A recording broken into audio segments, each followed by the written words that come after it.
Perfecto. Bueno, ¿cómo les va? Buenas tardes a todos, a todas. Es un gusto que nos estén acompañando en este panel del Quinto Congreso de Estado y Políticas Públicas. El panel se titula, como ustedes saben, Desarrollo Territorial, Desconcentración Urbana e Industrialización en Sectores Estratégicos, y nos acompañan para llevar adelante las exposiciones Luis Caballero, Cintia Jaime y Diego Roger, a quienes le agradezco muy especialmente que nos acompañen. También quiero agradecerle a los asistentes que están aquí presentes en el panel. Tenemos más de 50 asistentes de distintos lugares del país, también nos acompañan de algunos países latinoamericanos, así que muchísimas gracias por estar con nosotros para trabajar esta temática, que es una temática relacionada o en la que procuramos abordar con un eje transversal del desarrollo territorial tres problemáticas que son, digamos, relevantes y estratégicas para el desarrollo de los territorios, como es las cuestiones vinculadas al desarrollo rural, como son las cuestiones vinculadas a la desconcentración urbana, y como es la industrialización en sectores estratégicos, y más puntualmente, la industrialización en determinados recursos naturales a partir de la posibilidad que se abre con el proceso de transición energética. Yo voy a hacer una breve presentación de los especialistas, colegas y amigos que nos acompañan en el panel, para luego sí ya darle la palabra a ellos. La idea es que realicen exposiciones de unos 15 a 20 minutos, y luego, al finalizar las tres exposiciones, podamos recuperar las preguntas de los asistentes y formulárselas a los especialistas. En ese sentido, les queremos pedir que a medida que vayan transcurriendo las exposiciones, nos pueden formular las preguntas a través del chat, que luego se las formularemos a ellos. Brevemente voy a presentar a Luis Caballero. Luis Caballero es economista, ha realizado estudios de posgrado en organizaciones de la sociedad civil en Flaxo y en desarrollo territorial y economía social en la Universidad de General Sarmiento. Actualmente es gerente de extensión de INTA. En realidad el cargo es un poquito más largo y dice algo así como gerente de gestión de la implementación, financiamiento y fortalecimiento del sistema de extensión. Lleva más de 20 años trabajando en el sector público, en distintos programas sociales y programas vinculados al desarrollo rural, en organismos como el Ministerio de Desarrollo Social, la Secretaría de Agricultura Familiar y el INTA, y sus temas de especialización son la agricultura familiar, el desarrollo rural, la economía popular y solidaria. Y la temática que Luis va a trabajar está relacionada con el tema de desarrollo rural, muy importante, muy relevante, en un abordaje, en una implementación de políticas públicas de desarrollo territorial. Seguidamente voy a hacer la presentación de Cintia Jaime. Cintia es abogada, es fundadora y directora ejecutiva de la Fundación SDGs y del programa Bienvenido a mi Pueblo. Este es un programa que se implementa en la provincia de Santa Fe en articulación con el gobierno provincial y los gobiernos locales. Cintia es argentina y está radicada en Suiza desde hace más de 25 años. Allí realizó estudios de posgrados en gestión de las organizaciones de la sociedad civil en la Universidad de Basilea, donde actualmente se desempeña como docente en el Centro de Estudios Filantrópicos. Y además es emprendedora social y está abocada a temas sociales. La temática que Cintia va a abordar en el panel de hoy está relacionada a la desconcentración urbana y la potenciación de pequeñas localidades, pequeños pueblos, y nos va a contar la experiencia del programa Bienvenido a mi Pueblo. Y finalmente, Diego Roger es licenciado en Ciencia Política, es magíster en Dirección Estratégica y Tecnológica por el ITBA, está realizando estudios de doctorado en Desarrollo Económico en la Universidad de Quilmes, donde también es investigador en esa universidad. Sus temas de especialización remiten a la relación entre energía y desarrollo, y además es consultor en el sector industrial en temáticas tecnológicas energéticas. También se desempeña como coordinador de las comisiones de Industria y Transición Energética en el PJ Nacional, y es un especialista en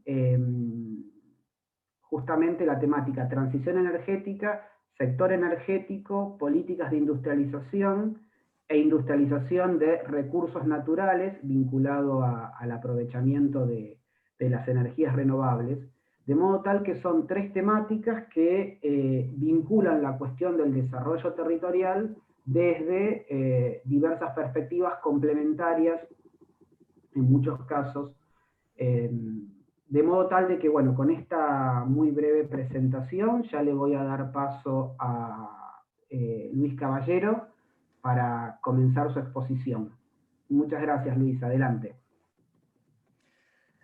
Buenas tardes, Alejandro. Buenas tardes a todos y a todas. Un gusto poder estar acá compartiendo y charlando un poco con tanta gente, algunos conocidos veo por ahí, así que, bueno, interesante.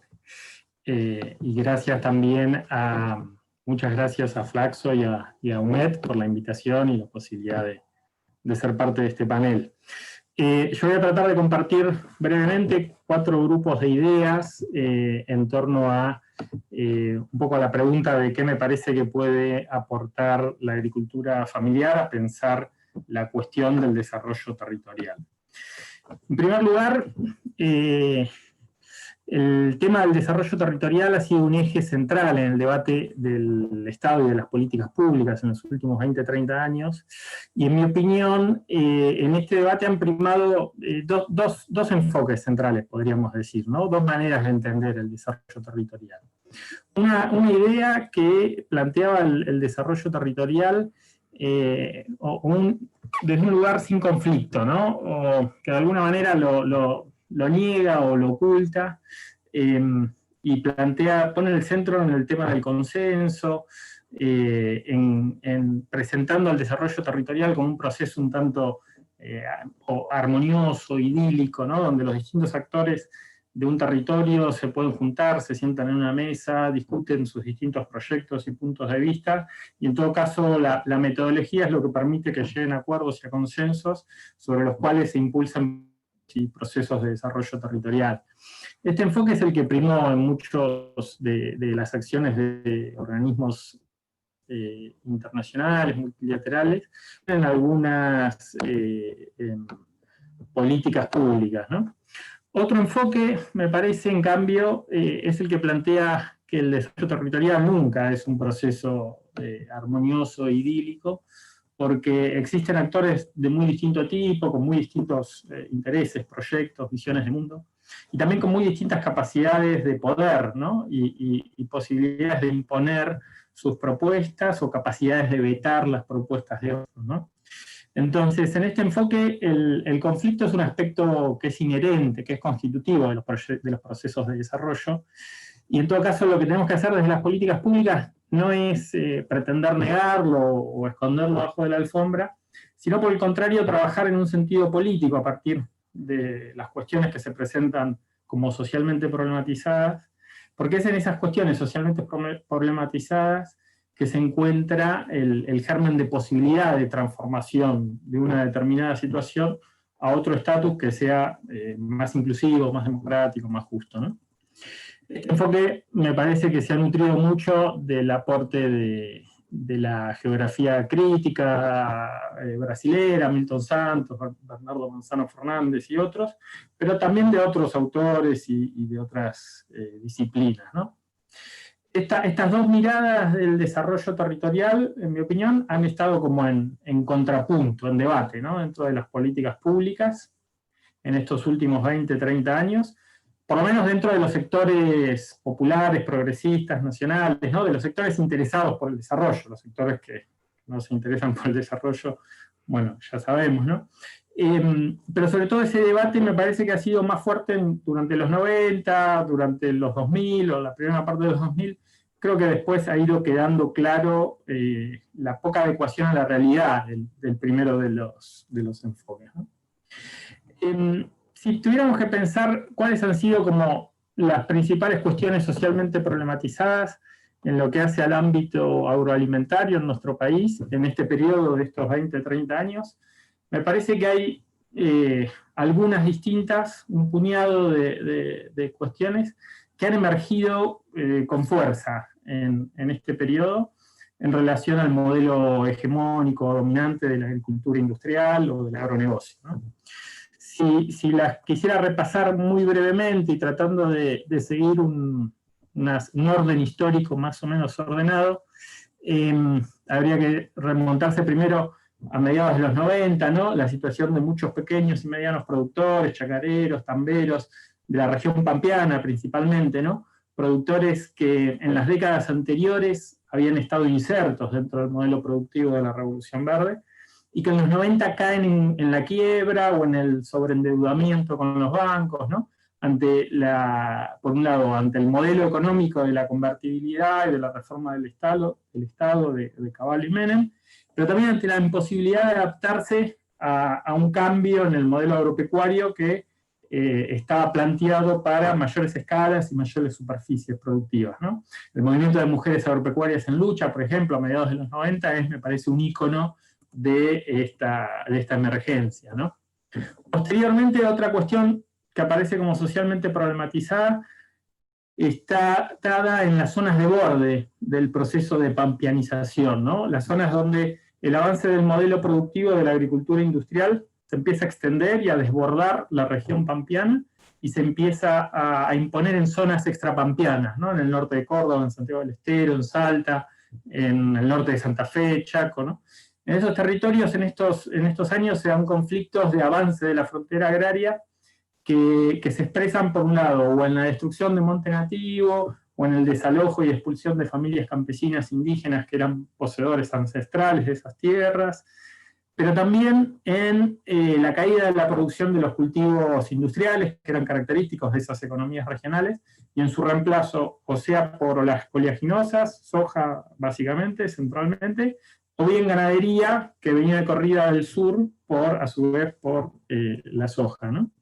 Ahí hay casos de situaciones de conflictos, como por ejemplo el desalojo de Doña Ramón, una campesina en el norte de Córdoba, que le pasan con la topadora por arriba del rancho, o los campesinos del Mocase, Cristian Ferreira, Miguel Galván, ¿no? Que son muertos en la defensa de sus tierras ante el avance del agronegocio, que son como casos icónicos, ¿no? de esas problemáticas. Posteriormente, otra cuestión socialmente problematizada que emerge en relación a esto es la de los pueblos fumigados, ¿no?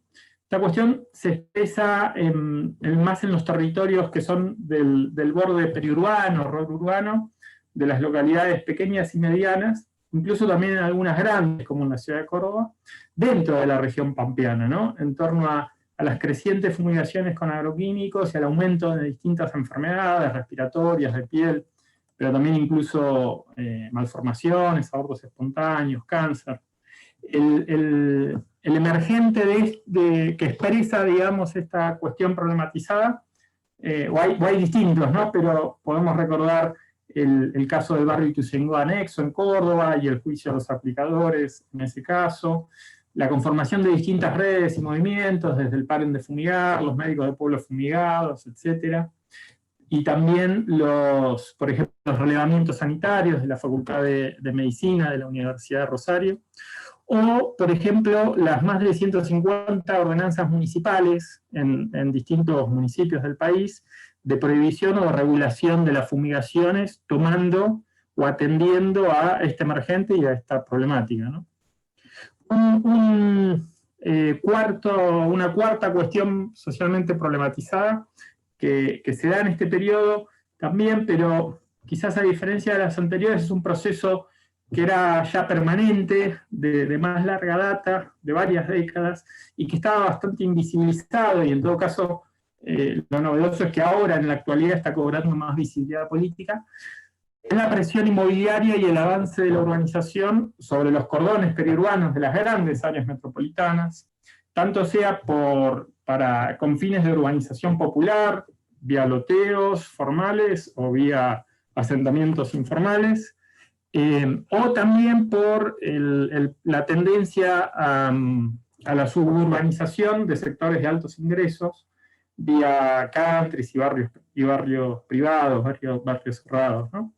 Entonces, este proceso avanza sobre territorios que históricamente eran productores de alimentos para abastecer a las grandes ciudades, y desplazan, por ejemplo, el cordón hortícola en el Gran La Plata o en la zona norte acá del área metropolitana, en la zona de Pilar, Escobar, pero también pequeños tambos, ¿no? En la zona de Cañuelas, de San Vicente, de Marcos Paz, en distintas áreas de lo que hace el sector circundante del área metropolitana, ¿no? Una consecuencia muy grande que tiene este proceso es que se naturaliza una lógica de producción y de abastecimiento de alimentos para las ciudades, donde los alimentos viajan cientos de kilómetros desde el lugar que se producen hasta el lugar que se consumen, ¿no? Por ejemplo, la verdura que se produce acá en el cordón hortícola platense, en torno a la ciudad de La Plata, abastece a muchas ciudades, no solo de la ciudad de Buenos Aires, no solo a muchas ciudades de la provincia de Buenos Aires, sino a muchas ciudades de otras provincias de la región pampeana, Entre Ríos, Córdoba, Santa Fe, que perfectamente tienen condiciones agronómicas para poder producirlas localmente, ¿no? O, por ejemplo, el caso de la leche, que asociado a la desaparición de los pequeños tambos, se genera un modelo donde la leche viaja capaz 600, 700, 800 kilómetros entre el tambo y el consumidor, ¿no? Y no estamos hablando de la Patagonia Austral o la base Marambio, sino acá mismo en la región pampeana, que históricamente ha tenido pequeños tambos, ha tenido pequeñas usinas lácteas, ha tenido capacidades y experiencias concretas de provisión y de autoabastecimiento de este tipo de alimentos, ¿no? Entonces, de una rápida recapitulación de estas cuestiones que han emergido como socialmente problematizadas en estos últimos 20 o 30 años en los debates sobre desarrollo territorial y políticas públicas, ¿qué podemos aprender, ¿no? Y qué hay de nuevo en el contexto en el que estamos hoy, en 2020. ¿Sobre qué podemos aprender de los debates sobre desarrollo territorial en función de estos procesos? Yo diría que algo que tenemos que aprender es que las políticas públicas no pueden proponerse abordar el desarrollo territorial como algo armonioso, romántico, pretendiendo negar la existencia del conflicto, de tensiones, ni tampoco como algo a ser planificado centralmente de arriba para abajo y subordinado a criterios de crecimiento económico por sobre los criterios del desarrollo, ¿no? Hemos tenido una experiencia, incluso en un gobierno del mismo signo político que el actual, hace 10 años, que fue la iniciativa del Plan Estratégico Territorial del Bicentenario, 2010-2016, que llevó adelante el Ministerio de Planificación Federal, que por un lado hay que reconocer que fue una iniciativa muy interesante en términos de proponerse el objetivo, la intencionalidad de llevar adelante una planificación territorial a nivel nacional, pero donde las únicas voces, los únicos planificadores que aportaron contenido a ese plan fueron, por un lado, los actores estatales o las grandes cámaras y sectores empresariales, y donde el resultado el producto de ese trabajo es un mapa nacional de proyectos, de infraestructuras, sean autopistas, hidrovías, redes de alta tensión, gasoductos, etcétera, para favorecer centralmente la producción y la circulación de mercancías, la competitividad y las exportaciones, ¿no? Es como si jugáramos un TEG, el mapa ese del TEG, y dijésemos, bueno, acá hacemos soja, acá hacemos litio, acá hacemos petróleo, acá hacemos minería, acá hacemos madera, y nos ocupamos de las vías de conexión para poder generar exportaciones y en todos esos sectores, ¿no? Es como que es una manera de pensar la planificación del desarrollo territorial que sigue confiando en que la mano invisible de la economía de mercado y del comercio internacional son los que van a traer el desarrollo y el bienestar a toda la población, ¿no? Me parece que en el contexto en el que estamos hoy, en 2020, creo que hay una situación nueva y que se abre una ventana de posibilidad de hacer algo distinto, ¿no? Por la combinación además de todo este proceso que vengo describiendo, de otros 2 o 3 factores particulares, ¿no?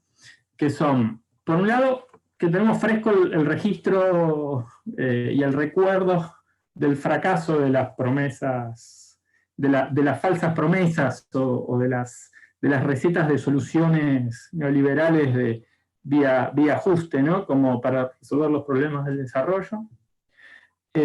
Por otro lado, que la combinación de la situación actual de, por un lado, la pandemia global del COVID, asociada a la crisis climática y la crisis ambiental global, están poniendo de manifiesto y generando conciencia cada vez más fuerte, y en esto el rol de los jóvenes, de las y los jóvenes es muy importante, me parece, sobre la necesidad de revisar críticamente y reformular el sistema agroalimentario a nivel global, ¿no?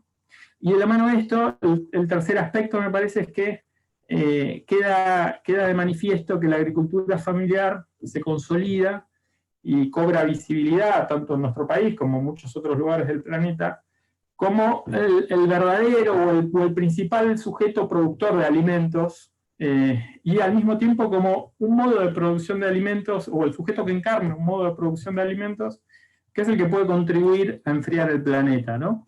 Hasta la misma FAO reconoce que a nivel global, más del 95% de los productores agropecuarios son agricultores familiares, son alrededor de unos 500 millones de productores familiares a nivel global, y que aun cuando acceden a la tierra en condiciones muy, muy desparejas frente a los productores empresariales y la agricultura industrial, son los que producen alrededor del 80% de los alimentos a nivel global, ¿no? Y son por datos mismos de la FAO, no de la Vía Campesina o de una organización claramente identificada con ese sector, ¿no?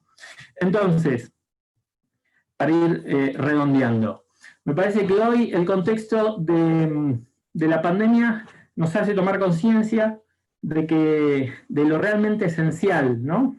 La pandemia nos fuerza a pensar cuáles son los trabajos esenciales, la importancia de la salud, la importancia de la vivienda, la importancia del agua potable, la importancia del alimento, la importancia de los médicos, de los maestros, de los doctores, ¿no?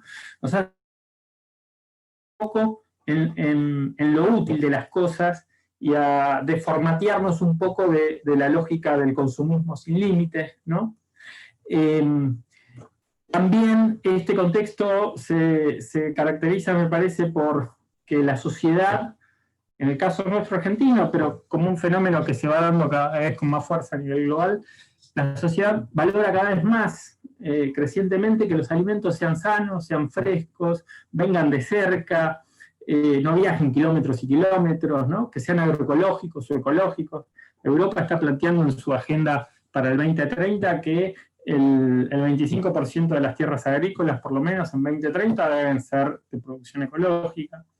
Y entonces hay una situación ahí que es diferencial, me parece, a lo que se daba en estos últimos 20, 30 años, en el sentido de que el movimiento social por la agroecología, por la soberanía alimentaria, por la justicia climática, actualmente tiene una importante base urbana, ¿no?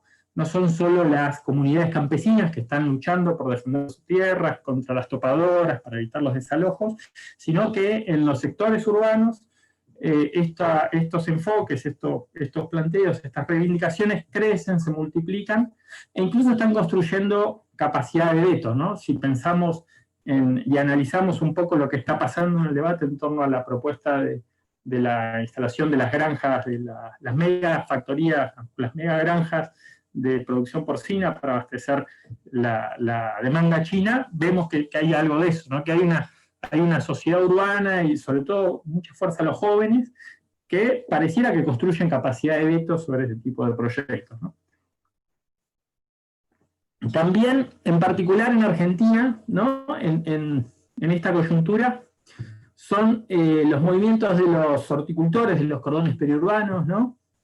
Que, por ejemplo, la UTT, la Unión de Trabajadores de la Tierra, la MT Rural, han sido las caras visibles y las caras más activas de la resistencia a las políticas de ajuste del macrismo, que se están constituyendo y se hacen visibles como un nuevo sujeto social agrario, ¿no? Que son productores de la comunidad boliviana, en su gran mayoría arrendatarios, con gran capacidad de trabajo y que a partir de organizarse se están independizando de la posición subordinada que tenían en las cadenas de provisión de alimentos, que les recargaban quizás hasta un 800, un 900, un 1000 o un 1000 y pico % entre lo que cobraban ellos en a culata de camión, en la quinta, por el producto, por el producto de su trabajo, el precio que en cualquier verdulería de nuestros barrios se pagaba, ¿no? Luis, estos movimientos... 3 minutos para el cierre. Estos movimientos, entonces, han desarrollado nuevos y creativos repertorios de lucha, en verdurazos, feriazos, y han construido un puente con los sectores medios urbanos, están politizando la alimentación, ¿no? Y al mismo tiempo están desarrollando sus redes de almacenes agroecológicos, de nodos de consumo, de ferias, ¿no? Y lo que se ve también en la coyuntura actual de la pandemia es que hay una explosión de la demanda y del interés de los consumidores por esto, ¿no? Entonces, surgen de la mano de estos actores distintos proyectos, iniciativas, ¿no? Desde el proyecto de ley del Procrear Rural, de colonias agroecológicas, el proyecto de ley de cinturones verdes, el proyecto de ley de la marcha al campo, ¿no? Ocupan distintos espacios en la estructura institucional, en la conducción del mercado central, en la Secretaría de Agricultura Familiar, en el Ministerio de Desarrollo Social. Hay un escenario que me parece que permite traccionar otro tipo de políticas en este sentido, ¿no? Último. Me parece que el desafío que tenemos como Estado y como desde las políticas públicas, si queremos promover el desarrollo territorial, es reconocer este rol central de la agricultura familiar en la producción y el abastecimiento de alimentos, que la producción de proximidad, de cercanía, no solo mejora la calidad del producto, porque es un producto más fresco, sino que tiene muchas otras externalidades positivas, porque reduce el gasto energético, disminuye el consumo de combustible, disminuye los accidentes en las rutas, genera alimentos más sanos somos personas más sanas, ¿no? Y que al mismo tiempo un campo con productores que pueden producir alimentos sanos y venderlos en condiciones justas, es también una sociedad menos desigual, menos fracturada, es una sociedad en la que nos dan más ganas de vivir, ¿no? A todos, y hace a la felicidad del pueblo y hace a la mejor calidad de vida para todos y todas los argentinos. Muchas gracias. Bueno, muchas gracias, Luis, por tu exposición, por enmarcar la exposición en torno de estos cuatro cuestiones socialmente problematizadas en torno del desarrollo territorial, y luego atravesar o introducir la cuestión de la agricultura familiar, o junto con eso incluir la cuestión de la agricultura familiar y el rol de la agricultura familiar en términos de desarrollo territorial. Así que, digamos, ideas, aportes y reflexiones muy interesantes para pensar las cuestiones vinculadas al desarrollo rural, al desarrollo territorial, la agricultura familiar, justamente en relación con el modelo, con los modelos de desarrollo. Ahora le vamos a dar paso a Cintia Jaime, y la exposición de ella va a estar vinculada a, digamos, algo así como las dos caras de un proceso, partiendo de los procesos vinculados a la concentración urbana y aquellas estrategias, en este caso promovidas en articulación pública con organizaciones de la sociedad civil, en torno de potenciación de pequeños pueblos rurales y desconcentración urbana, que es una experiencia muy interesante desde ICIS, y a quien ahora mismo le cedo la palabra a Cintia para que nos cuente esa experiencia. Muchas gracias, Cintia. Adelante. ¿Qué tal? Muchas gracias, Alejandro, y bueno, buenas tardes a todos, a los colegas también de la exposición. Muchísimas gracias por esta invitación. Bueno, brevemente les voy a hacer una presentación. Nosotros trabajamos desde el sector civil, somos una fundación que trabaja con objetivo, con pasión en temas de desarrollo territorial, que parece tan técnico, pero bueno, nuestra fundación realmente tiene pasión por una balanza territorial a nivel mundial, y desarrollamos una prueba concreta en Argentina, y en este espacio es donde vamos a comentarles qué llevamos a cabo durante los últimos años y qué visualizamos en este deseo de potenciar el desarrollo rural y de descentralizar ciudades. Y si me permiten, voy a tomarles la pantalla para poder hacer la presentación.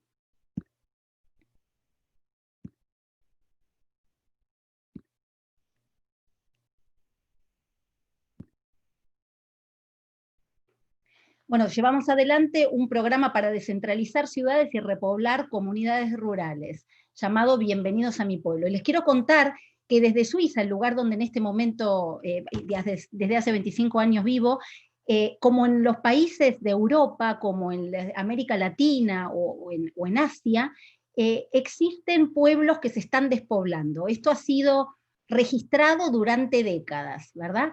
Y antes de la pandemia, estos son registros de las Naciones Unidas en 2009, y después pararon de contar, 3 millones de personas migraban semanalmente hacia las ciudades. O sea, un despropósito, y ustedes ven cómo han crecido las ciudades en los últimos tiempos.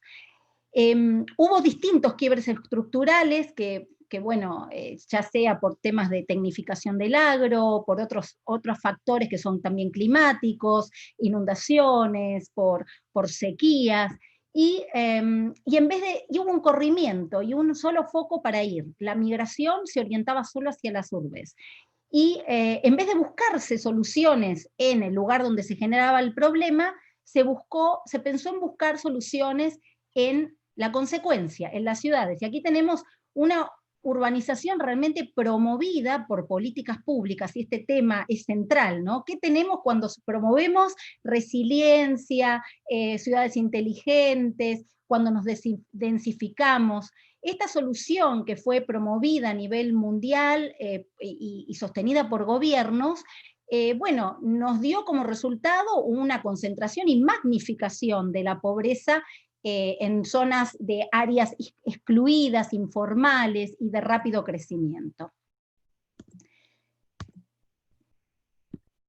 Pero además hay un impacto ambiental que también lo registran las Naciones Unidas, en donde se consume el 80% de la energía global, se genera el 60% de las emisiones de gases de efecto invernadero y se produce el 70% de los residuos globales del planeta.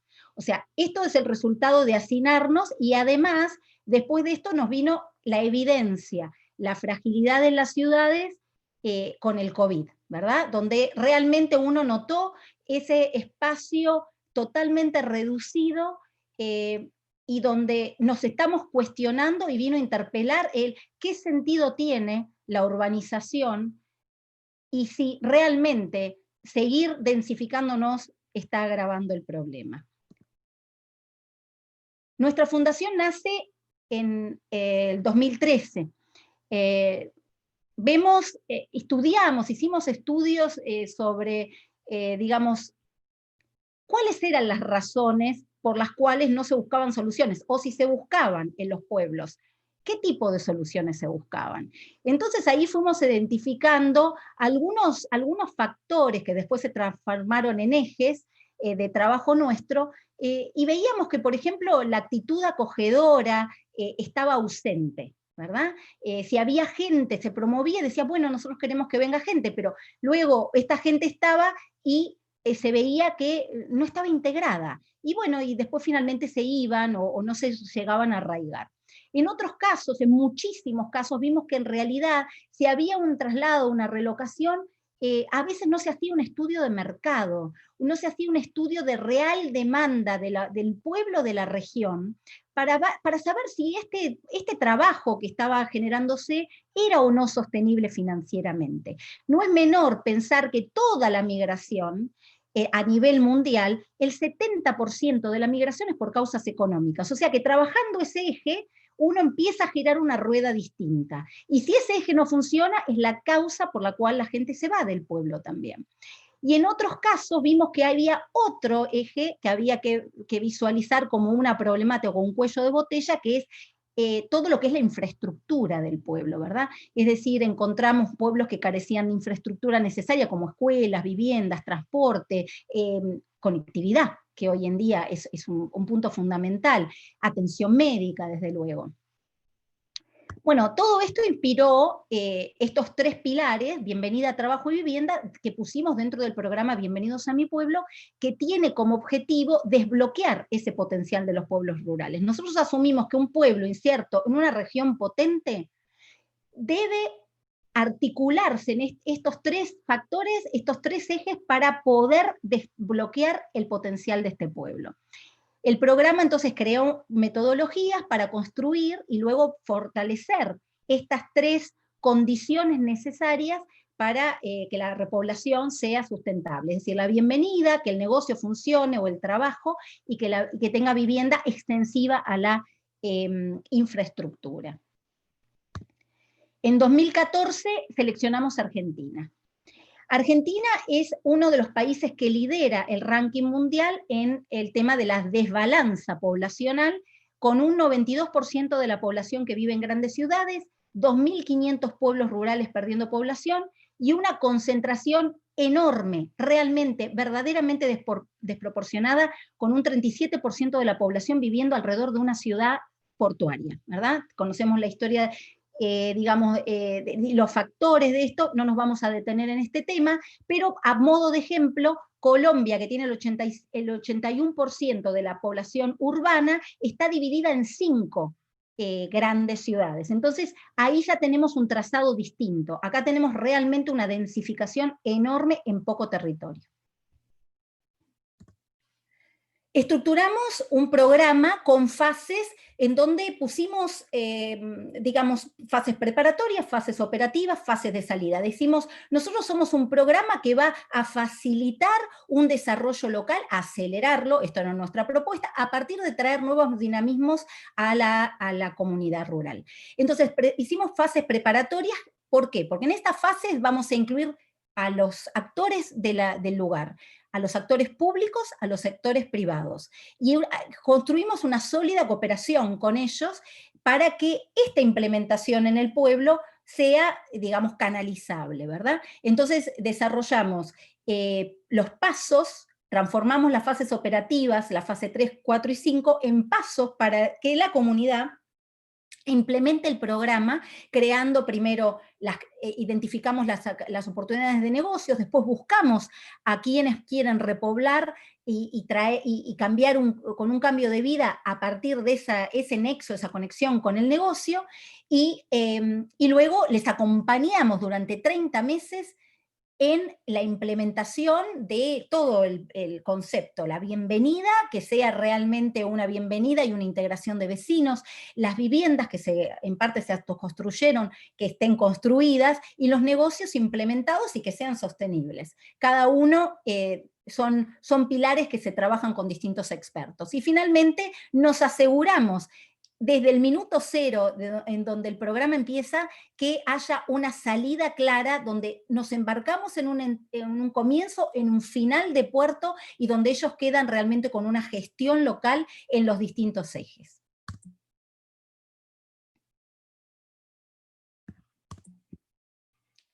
Esto es un modelo de cooperación público-privada, y a modo así de, digamos, de un pantallazo también les contamos que el sector público ha puesto fondos para, por ejemplo, bajar las tasas de subsidios. Nosotros comenzamos este programa con una gran hiperinflación en la Argentina. Imagínense que había gente que se trasladaba al pueblo y que el interés era capaz de un 100% anual. O sea, había un subsidio del gobierno para bajar esa tasa, y además gestionábamos con la mutual local para que también bajen la tasa, porque era un nuevo comienzo para estos emprendedores.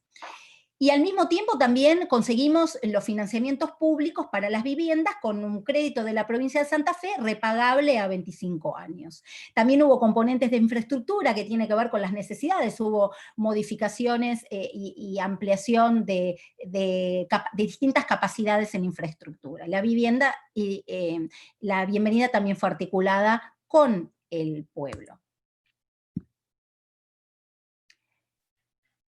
En nuestra experiencia, acá les voy a contar la experiencia piloto, concreto, lo que llevamos adelante en la Argentina. Lo que hicimos fue, en cooperación con la Embajada de Suiza y el gobierno local, la Fundación selecciona una comunidad dentro de una región cercana a Santa Fe y a Rosario, que estaba en una región súper potente, de tambos y de maquinarias y de distintos, también agropecuaria, donde como Colonia Belgrano estaba perdiendo población.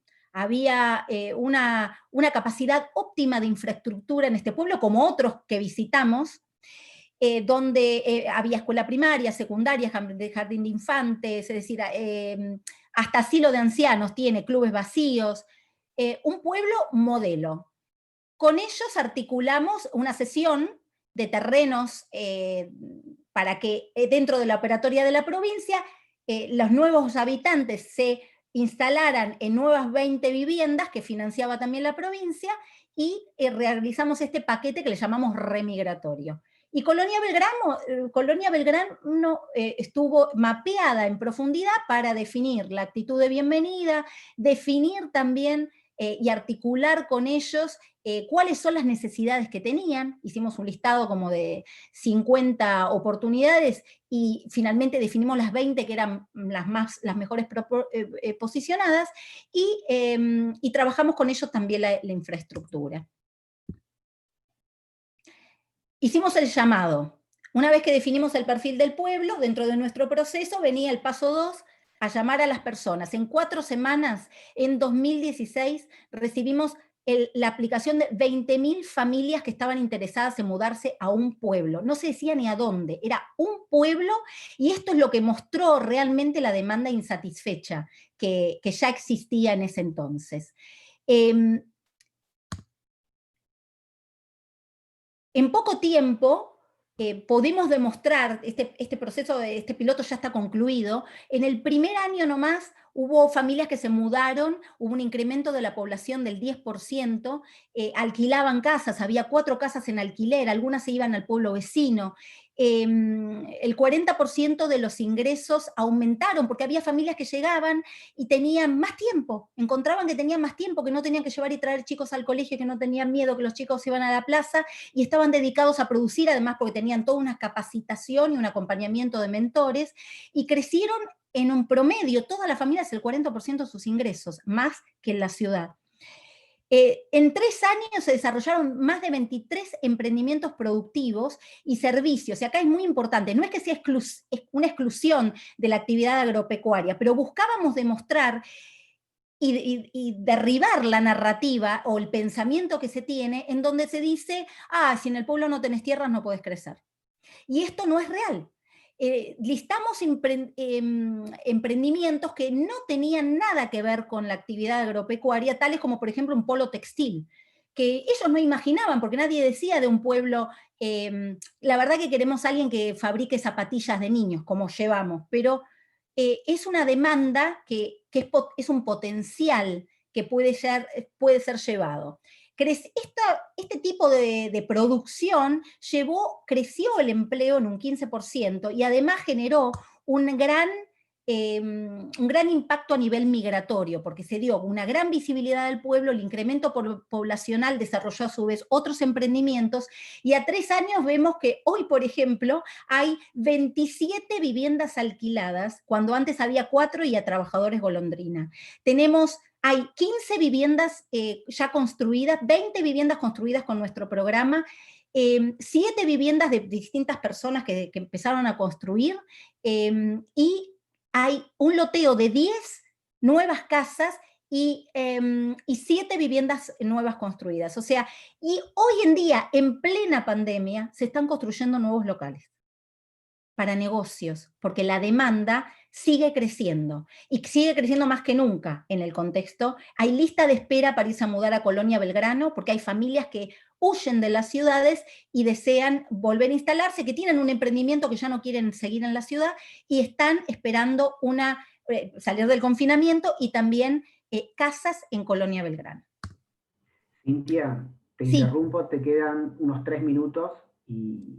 muy bien, fantástico, ya cierro entonces. Aquí tenemos los 9 de los 17 objetivos de las Naciones Unidas, y esto les queremos comentar simplemente que nuestro enfoque en este contexto fue en familias que no estaban bancarizadas, que nunca habían escuchado hablar de un plan de negocios, que deseaban un cambio de vida, que se sentían mal en una ciudad, que no podían crecer, y que con nuestro programa, gracias a las capacitaciones, pudieron crecer y exponencialmente en sus saberes que ya tenían en la ciudad, y haciendo lo mismo con una capacitación de negocios y el acompañamiento de la integración y demás, llegaron a, por ejemplo, Joana, a vender de 10 pares de zapatos que vendía en Santa Fe en una feria a 1000 pares de zapatos por semana desde un pueblo en Colonia Belgrano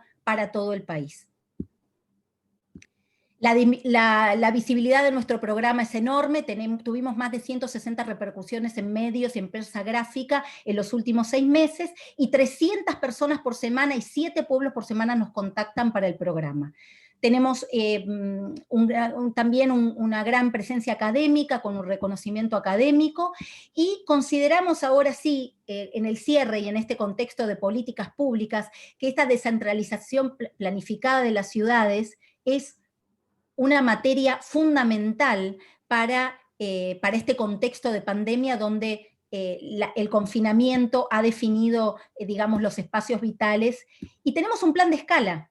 Tenemos un plan de escala con el mismo paquete remigratorio, con la ciudad, la población, las comunidades rurales, con el financiamiento de viviendas, el financiamiento público es fundamental, y tenemos un plan de escala de pentágono, que le llamamos, porque definimos una unidad de escala con un mismo equipo formado o capacitado por nuestros implementadores, en donde vamos a llegar a 5 pueblos de región. En este minuto estamos haciendo charlas informativas en la provincia de Santa Fe, y ya hemos tenido 2 charlas, y con más de 40 comunas en Santa Fe. Les agradezco enormemente la atención, y espero haber estado en tiempo. Cintia, sí, perfecto. Muchas gracias por esta experiencia de articulación con el sector público, desde una organización de la sociedad civil y con gobiernos locales. Simplemente para hacer una breve puntualización de la experiencia. Es una experiencia que se implementó como prueba piloto en Colonia Belgrano, como vos bien dijiste, y en este momento está en articulación con gobiernos locales, como señaló Cintia, para llevar la experiencia a una justamente mayor escala en este proceso de remigración y potenciación de pequeñas localidades. Bueno, ahora le vamos a dar paso a Diego Roger para su exposición. Diego, adelante. Bueno, muchas gracias, Alejandra, por la invitación, y un gusto compartir el panel con los demás expositores. Bueno, yo me voy a correr un poquito de los tópicos que venían. A ver. Ahí está. Con una charlita por ahí un poco más técnica. Bueno, la pregunta que guía la problemática que vamos a revisar es respecto del desarrollo en Argentina y qué alternativas tiene Argentina para desarrollarse. Y bueno, después de varios años de recorrido académico, político y demás, desemboqué en la temática de la energía como una temática transversal y relacionada con buena parte de los problemas de fondo de Argentina, ¿no? Ya para arrancar, como dice acá en la presentación, la problemática de la energía en Argentina está asociada a la restricción externa, básicamente la insuficiente cantidad de divisas para en su momento sostener el proceso de industrialización, y últimamente para sostener el proceso de crecimiento de la economía, ¿no? Con un punto de quiebre muy importante en la última dictadura. El síntoma más visible de esto es la dolarización de la energía, que se asocia a un conjunto de problemas estructurales del país que afectan directamente al sector industrial tecnológico, el cual es clave para combatir las desigualdades e impulsar el desarrollo en Argentina, porque bueno, como es sabido, Argentina es un país de ingresos medios, con una proporción entre recursos naturales y población que hacen que la vía del desarrollo y la inclusión para toda la población sea la industrialización, porque con los recursos naturales únicamente no alcanza. Y la principal problemática que se enlaza con este síntoma de dolarización es el financiamiento externo de proyectos, que básicamente actúa en una dinámica que destruye industria nacional, lastra la competitividad y profundiza el sector de primarización de toda la economía. Bueno, les voy a ir contando a lo largo de la presentación estas problemáticas, pero para tenerlo, digamos, como horizonte. La idea de esta presentación es contar una propuesta respecto a la transición energética, les voy adelantando, y esta propuesta va a tener que cumplir un conjunto de requisitos relacionados, digamos, con problemáticas del país, pero vueltos, digamos, como algo positivo, ¿no? Si el país tiene problemas de competitividad, la solución debe aportar a la competitividad, tiene que aportar a solucionar las restricciones estructurales del país, o sea, empleo de calidad, concentración de más, estar alineado con las capacidades tecnológicas y políticas de desarrollo del país, y generar derrames positivos en la economía y en el territorio, no derrames en el sentido de la teoría del derrame neoliberal, sino en términos de generación de empleos, capacidades y distribución del desarrollo a lo largo del territorio del país. Entonces, para empezar, vamos con algunas coordenadas teóricas, no se asusten por la letra y demás que les voy contando. El primer hecho estilizado que me interesa revisar siempre, viendo el gráfico de arriba a la izquierda, es la relación entre energía y desarrollo. En ese gráfico que inicia en 1800 con la Revolución Industrial, se ve una fuerte correlación entre la línea que se ve arriba, el Producto Mundial, y el consumo energético. Esto plantea una problemática, digamos, no abordada siempre de las teorías del desarrollo, y menos aún de la economía, donde, digamos, en el mejor de los casos se relaciona a la tecnología con el crecimiento o el desarrollo. Y la energía, digamos, es un convidado de piedra en esto, pero la pendiente, digamos, similar entre el consumo de energía, que son las distintas franjas de colores, y la línea hace pensar que hay una correlación, y la correlación se da, digamos, a partir del momento que se empezaron a consumir combustibles fósiles, haciéndose la primera gran transición, conocida como revolución industrial, ¿no? De las renovables al carbón y después hidrocarburo. ¿Qué han tenido de particular los combustibles fósiles? Bueno, que tienen una enorme productividad, y esa productividad, y acá aparece la tecnología, es transferida a la sociedad mediante la maquinaria, elevando exponencialmente la productividad en las sociedades modernas y generando una profusión de bienes y servicios como nunca se vio en la historia. Entonces, acá tenemos dos elementos estilizados, ¿no? La relación entre energía y desarrollo, y la relación entre tecnología, energía y desarrollo, y hay un tercer elemento. Si ven, digamos, que van apareciendo distintas franjas, se va a ver que hay grandes oleadas de 50, 60 años en los que se han venido, digamos, incorporando nuevas fuentes energéticas. Estos fueron, digamos, los podemos definir a grandes trazos como regímenes energéticos, que son una configuración que asocia maneras de hacer prospección de energía, procesarla, transformarla, utilizarla, llevarla a su punto de uso, todo esto engarzado con el conjunto de la economía, ¿no?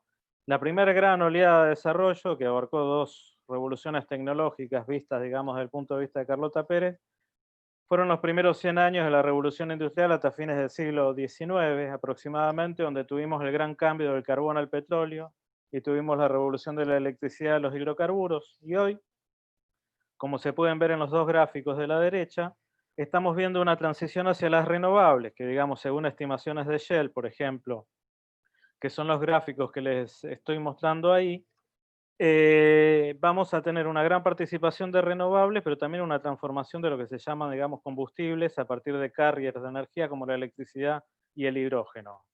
Esto, como pasó en las dos transiciones energéticas anteriores, va a cambiar todo el contexto industrial y productivo que damos por sentado, como lo hicieron las dos revoluciones anteriores. Ahora bien, esto, digamos, no es un tren que se pueda subir siempre uno, sino que hay ventanas de oportunidad, como ha habido en cada momento, y es donde han aparecido grandes empresas de ingeniería, como por ejemplo, digamos, fue General Electric y Westinghouse con la guerra de la electricidad a principios del siglo XX, y que después marcan todo el panorama productivo de los países, porque ahí están las trayectorias de acumulación de capacidades que permiten explotar los recursos naturales y capturar los nichos de mejores rentas, empleos y demás.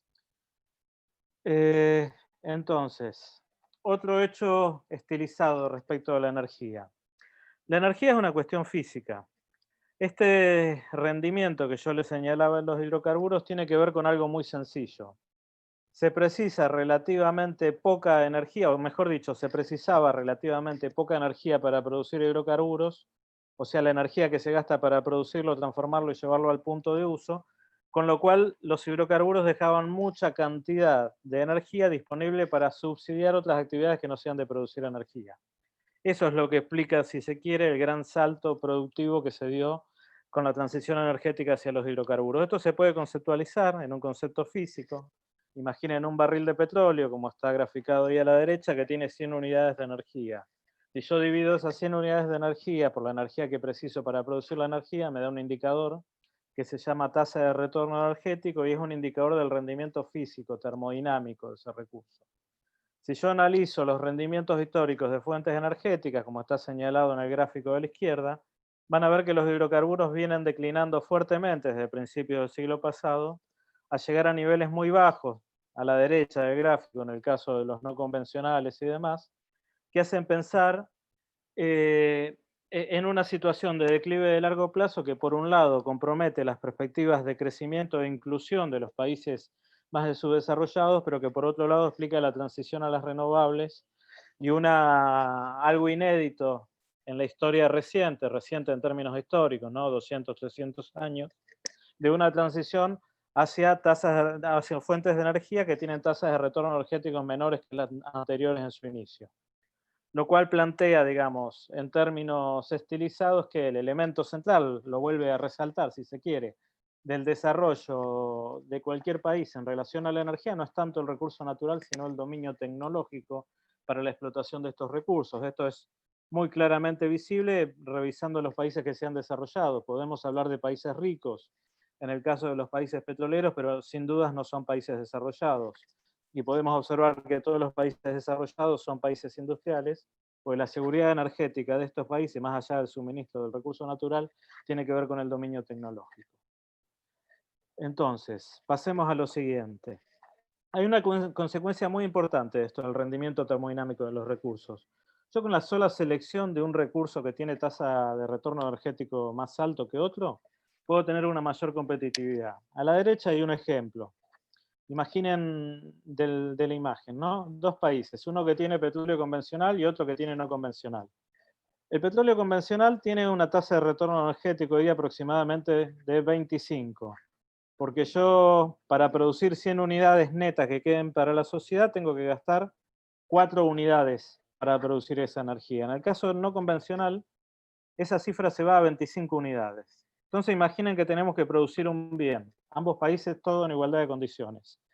Pongamos un celular o lo que fuere, pero un bien industrial, con energía que produce ese país. Y ese bien requiere 100 unidades de energía.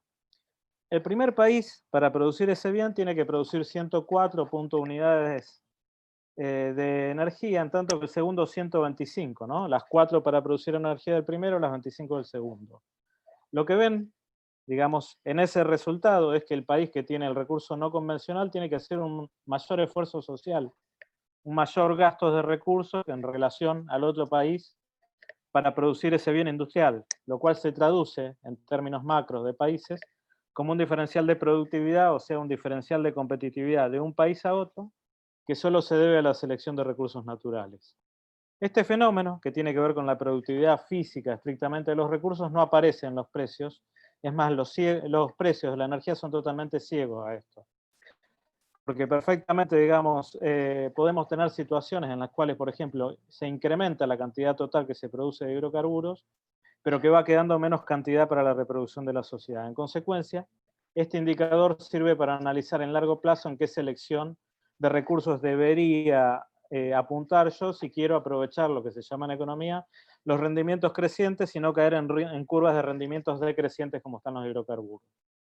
El otro elemento que entra en esta ecuación, digamos algo adelanté al principio, son los ciclos de vida de la tecnología que están asociados a la energía. Las grandes oleadas de desarrollo del capitalismo están asociadas al proceso de cambio tecnológico que tiene que ver con la alternación en el liderazgo entre capital financiero y productivo. A grandes trazos, las tecnologías siguen una curva en S y cuando llegan a la madurez empiezan a incubar nuevas tecnologías por la variación en las tasas de ganancia. No importa, eso se nos iría toda la charla en la temática. El punto es que estas oleadas siguen cierta regularidad de 40 a 50 años y se sincronizan también con el cambio energético. El punto central en esto es que en toda oleada nueva hay posibilidad de entrar, en tanto que cuando está más madura la tecnología, uno pasa a competir por inversiones de escala, patentes, know-how, etcétera, queda fuera del alcance en países subdesarrollados como el nuestro. Entonces, momentos de transiciones energéticas son propicios para darse una estrategia de desarrollo apalancada en la energía, ya que las barreras de entrada son menores y se puede hacer lo que se dice un aprovechamiento de las ventajas dinámicas que tiene un país trasladando de un sector a otro. Entonces, ¿qué tiene que combinar una estrategia de desarrollo que apalanque, digamos, una estrategia de desarrollo industrial tecnológica que se apalanque en la energía? Bueno, tengo que tener una combinación de recursos naturales con capacidades tecnológicas relacionadas con el uso de esos recursos naturales para la provisión de energía. Tengo que hacer un análisis de la física de la energía para ver el momento tendencial de largo plazo que estoy, y tengo que identificar el momento de cambio tecnológico que me dé una ventana de oportunidad para aprovechar. Bueno, los problemas del país en relación a la energía. Acá algunos gráficos que muestran muy estilizadamente la problemática de largo plazo que se profundizó en los 90 con la privatización. Básicamente, desde hace tiempo nos encontramos con que el país precisa energía, digamos, de manera relativamente rápida, entonces se recurre a créditos externos. Los créditos externos vienen asociados a bienes de capital importados, entonces en vez de fabricarse acá, esos bienes se importan, con esos bienes de capital se genera energía, la energía repaga esos créditos externos, transfiriendo renta de recursos naturales hacia el exterior y también divisas y también empleo que se pierde en el país, y reproduciendo una situación en la cual cada vez estamos relativamente más atrasados tecnológicamente. Esto se puede encontrar en el sector hidrocarburífero, se puede encontrar en renovables, se puede encontrar en la generación eléctrica, se reproduce en todos los sectores. Como ejemplos le pongo lo que pasó en Renovar y en Genren. En el gráfico de la derecha, en el eje vertical, ven las capacidades tecnológicas que tiene Argentina en eólica, medidas como el nivel de ingeniería que alcanzamos en aerogeneradores. Y en el eje horizontal ven el nivel de componente nacional, o sea, la cantidad de fierros y demás que tiene ese aerogenerador. Como ven, arriba a la derecha está la capacidad que tiene INSA, que es una aero argentina, NRG en el medio, donde en el caso de INSA se alcanza un 80% de componente nacional, un 100% de ingeniería nacional, y de abajo vemos que tanto en Genren como en Renovar se importó todo, hay cero ingeniería nacional y hay una subutilización brutal de la industria. ¿Cuál es el hecho estilizado de esto? Que con el poder de compra que tiene el Estado, que es la mayor herramienta de desarrollo industrial que tenemos, destruimos capacidades industriales y tecnológicas y a su vez generamos más restricción externa, porque todo renovar está asociado a crédito externo, dólares, y a su vez ese repago de crédito está asociado a tarifa en dólares, lo cual transfiere la volatilidad cambiaria que tiene del país a la puja entre sectores vía la problemática de tarifa, ¿no? La histórica puja distributiva, que se da, digamos, en la pelea de precios de tarifa o el nivel de subsidio que reclama el sector eléctrico a la hora de realizar esa tarifa eléctrica dolarizada que tiene que repagar un crédito externo. Entonces, la pregunta es cómo romper esta lógica para avanzar hacia la industrialización y el desarrollo. Acá tienen otro ejemplo con el sector eléctrico, donde azul es generación eléctrica, generamos básicamente con térmico, algo con hidro y un poco con nuclear, todo lo demás en naranja son capacidades industriales nacionales. O sea que lo que fabricamos no lo usamos para generar electricidad, sino que importamos equipos. Muestra claramente el descalce entre la política energética y la industrial, tecnológica, científica del país. Entonces, esta desconexión básicamente desperdicia el poder de compra, como les decía, y un proyecto político requiere una estrategia de desarrollo que se apoye en la construcción de soberanía de los sectores estratégicos del país. En la energía, les insisto, lo estratégico es la tecnología. Por ende, digamos, a partir del manejo de las tecnologías se puede dar un sendero para el aprovechamiento de todos los recursos. Para analizar qué estrategia le conviene al país, propongo este modelo. En el eje vertical tenemos potencial energorrentístico, en el horizontal el de desarrollo industrial tecnológico, que tiene una combinación de tecnologías con recursos naturales. El cuadrante ideal es el verde, el azul es muy bueno, el gris muestra, digamos, un estancamiento, el verde provee energía, pero no permite aprovechar la capacidad, digamos, o la oportunidad tecnológica. Lo que me da para Argentina actualmente es esto.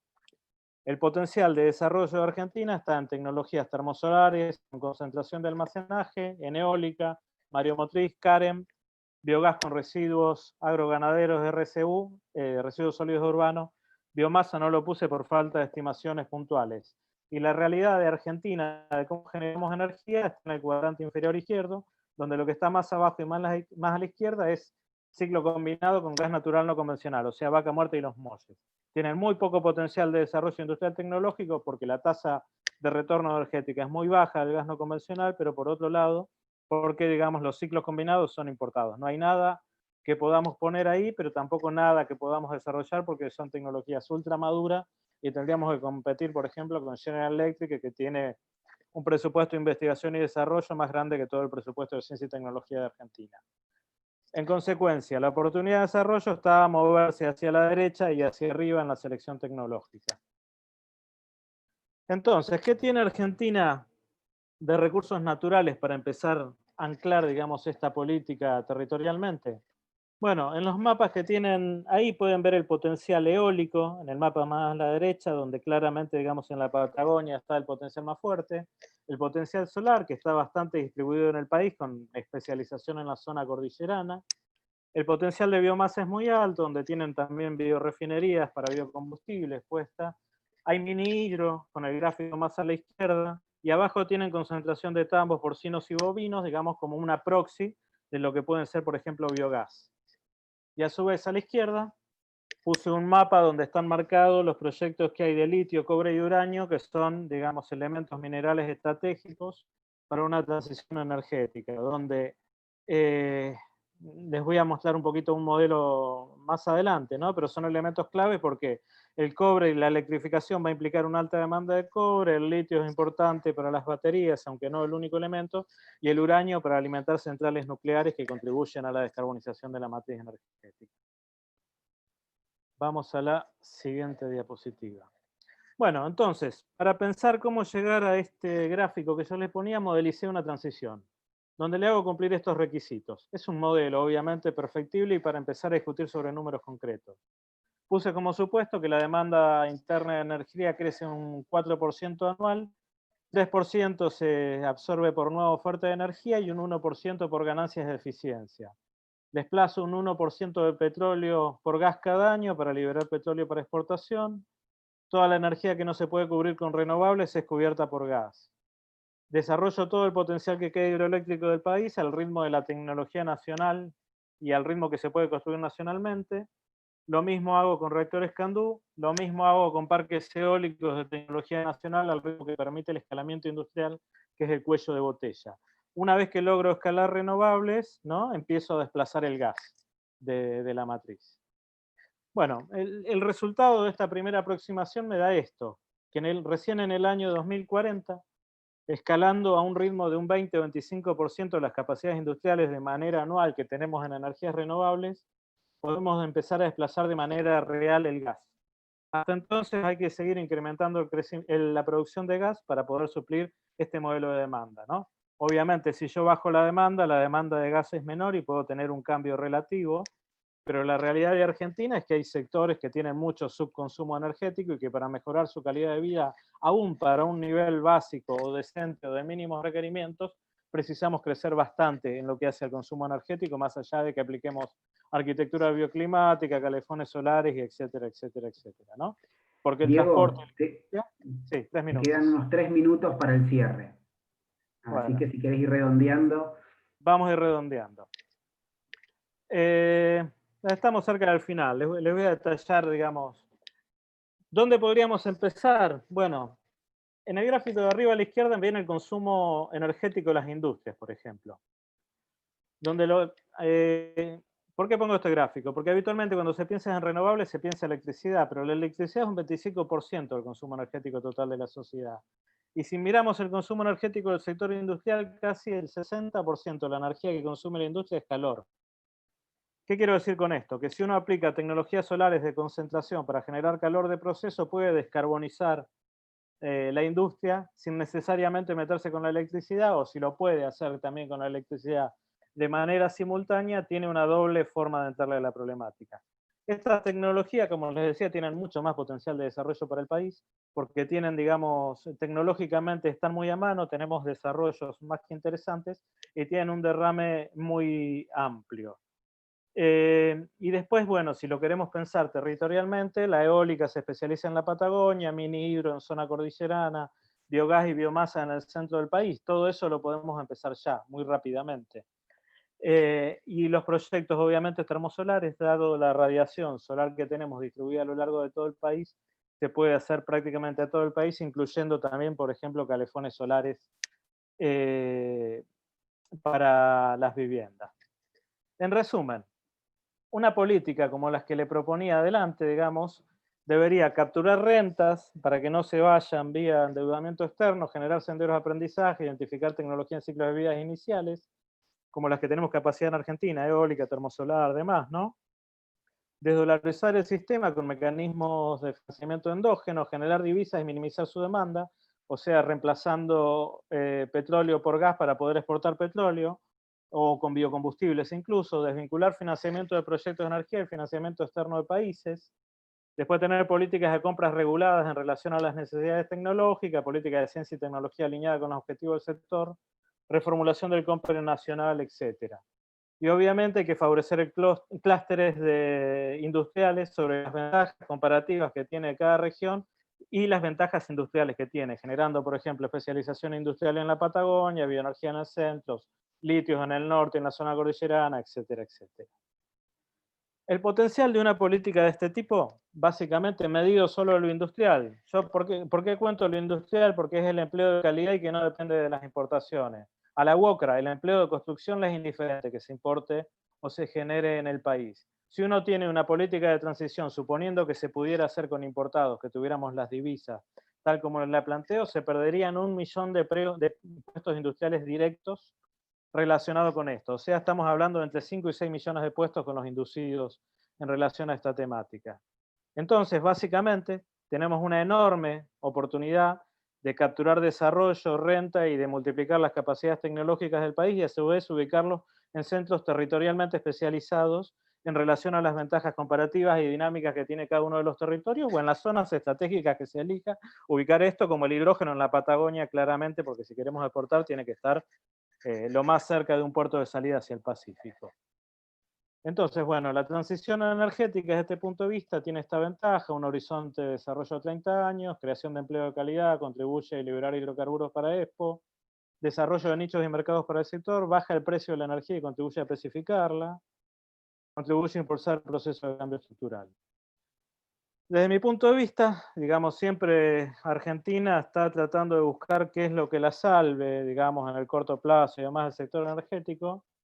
Se trata, digamos, de dónde se pone el reflector, ¿no? Como dice la frase, no se trata de buscar la moneda donde hay luz, lo que está brillando ahora, en vaca muerta, ponele, sino donde se perdió, que es en las problemáticas estructurales del desarrollo. Cuando uno se pregunta por las problemáticas de fondo, rápidamente se alinean todos los actores. Una política de transición es complementaria para todos los sectores, incluidos los fósiles, todos tienen para aportar, porque hay una gran inercia tecnológica que se vence en términos de décadas, no de años, y tampoco tenemos divisas para importar, y todos tienen su lugar bajo el sol con la ventaja de que podemos descarbonizar Argentina y brindar múltiples focos de desarrollo territorial que se sostengan solo sobre la base de una oleada de desarrollo que es naciente, ¿no? Muchas gracias. Bueno, Diego, muchas gracias por la exposición. Aquí quedan tus medios de contacto, que al mismo tiempo también te invito a colocarlos en el chat. Así entonces ya quedan registrados y todos pueden tomar nota de ellos y contactarte. Exactamente. Bueno, con estas 3 exposiciones quisimos dar cuenta de una problemática compleja vinculada al desarrollo territorial desde 3 miradas o 3 abordajes diferentes. En principio muy poco conectados entre sí, si uno piensa la cuestión de la agricultura, si uno piensa la concentración urbana, si uno piensa el desarrollo industrial, tal como Diego nos lo planteó en su exposición, pero claramente si miramos un poco más allá de las tres exposiciones, podemos ver hilos conductores, y podemos ver una preocupación por el desarrollo en términos generales y por los procesos de desarrollo a nivel territorial, y al mismo tiempo también una serie de conflictividades en los territorios, pero también una potencialidad del desarrollo en esos territorios. Y esta potencialidad de desarrollo, claramente, como lo expuso Luis, Cintia y Diego, no están exentas de conflicto, pero sí tenemos la posibilidad de generar valor, industrializar recursos naturales, poner en discusión el modelo de desarrollo, transformar o modificar las formas de urbanización, concentración, y al mismo tiempo también dar respuestas a este otro cariz de la moneda, que son los procesos de despoblamiento.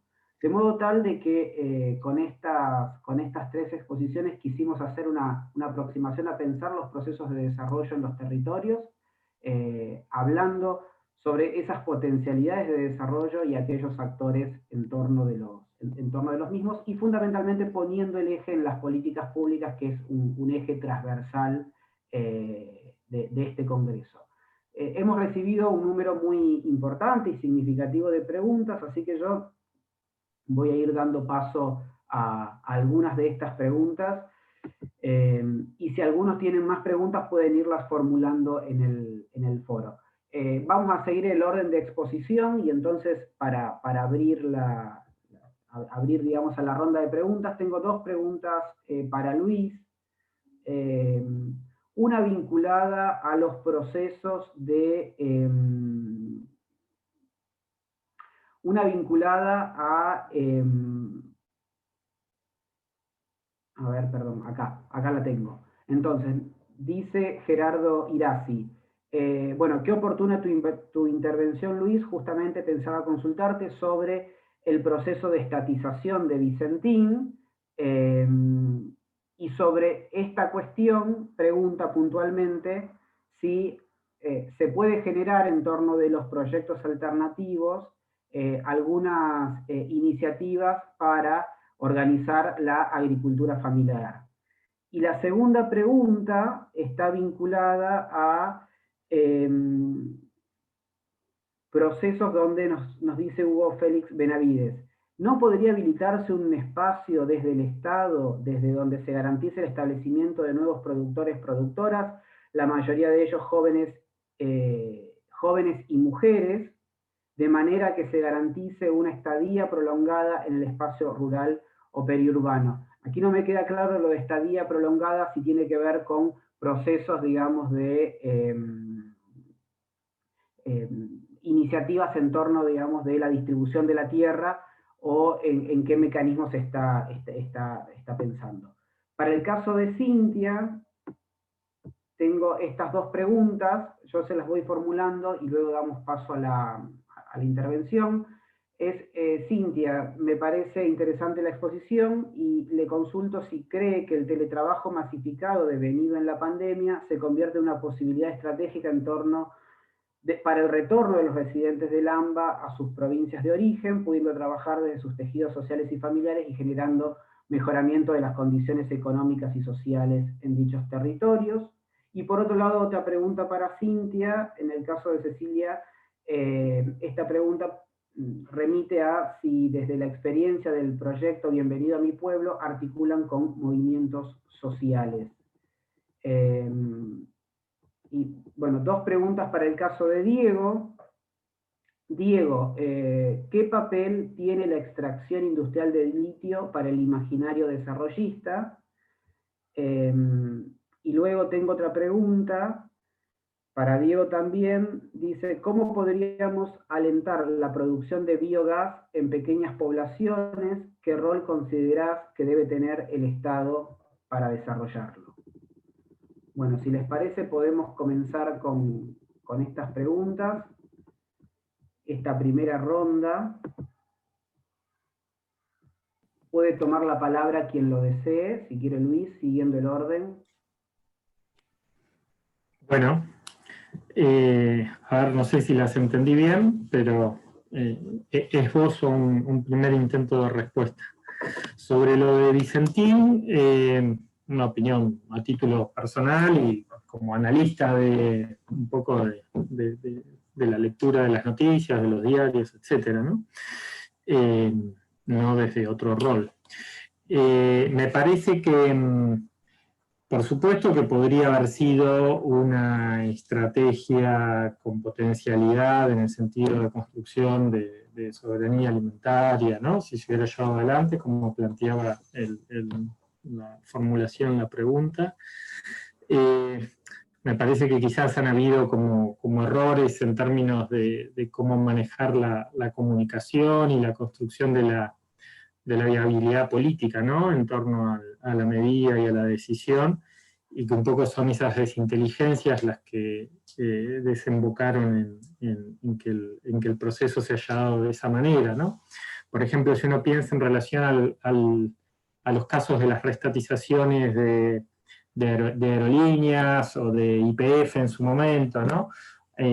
Había una legitimidad construida en la sociedad respecto de lo que habían significado, por ejemplo, en un caso Repsol y en el otro caso Iberia o Marsans, ¿no? En términos de destrucción del patrimonio nacional y la necesidad o la construcción de la viabilidad política de esas medidas, ¿no?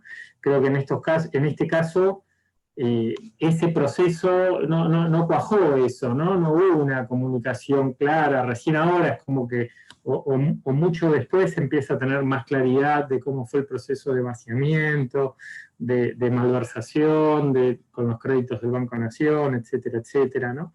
Entonces, la primera reacción ante la medida, o ante la medida, como sin ese trabajo de construcción de legitimidad, ante el anuncio, ¿no? La reacción, como que ocurrió una eficaz construcción de equivalencia de intereses entre actores que son muy distintos, y entonces eso un poco explica las distintas protestas, y en parte, o con alguna similitud con lo que ocurrió en su momento con la 125, ¿no? Donde, o sea, circuló mucho una imagen en torno a lo de Vicentín de, por ejemplo, las caravanas de las protestas, todos somos el campo, todos somos Vicentín, ¿no?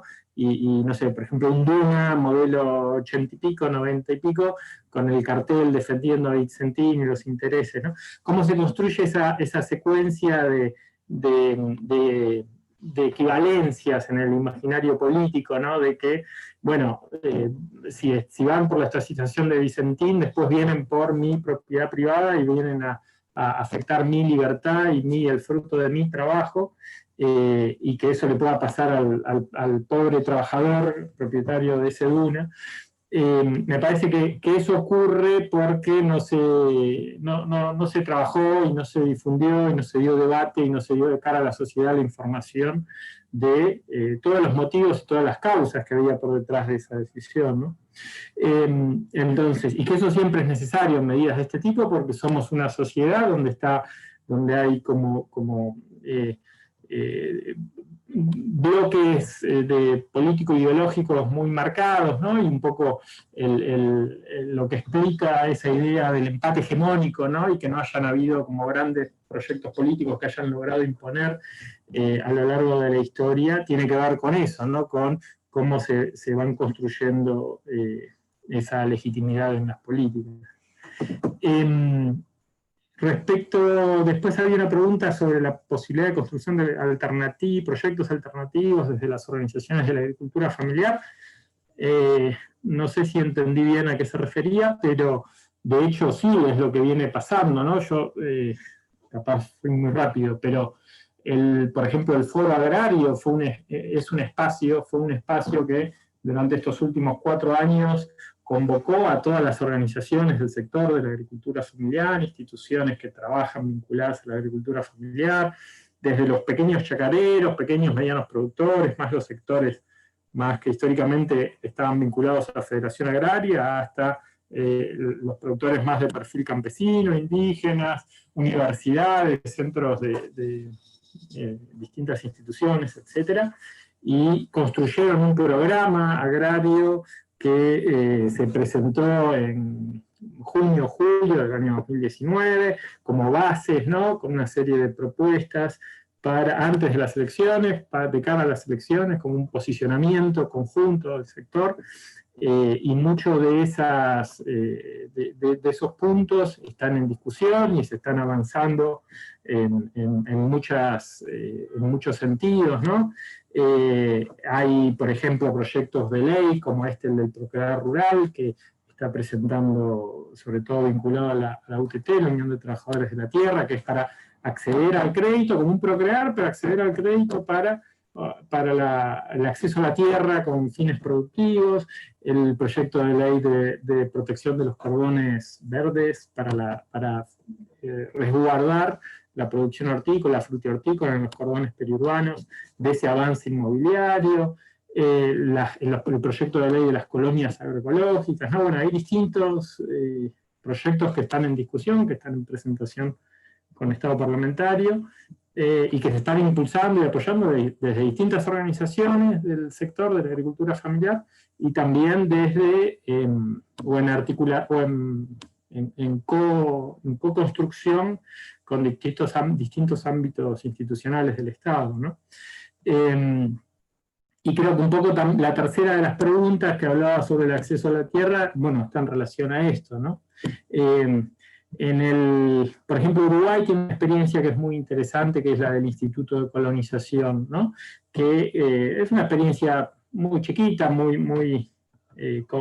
sin pretensiones, bueno, al estilo uruguayo, digamos, pero donde el Estado tiene la facultad, en todas las transacciones compra-venta de campos, el Estado tiene la facultad de se lo debe consultar al Estado, ¿no? Respecto de esa transacción, y el Estado tiene un fondo que es el que administra el Instituto de Colonización, y en caso que esa transacción se esté pactando a un precio que aparece como irrisorio, como poco, como que hay alguna cuestión de ilusión fiscal o de evasión fiscal en esa transacción, el Estado tiene la potestad de entonces presentarse él y comprarla a él a ese precio, ¿no?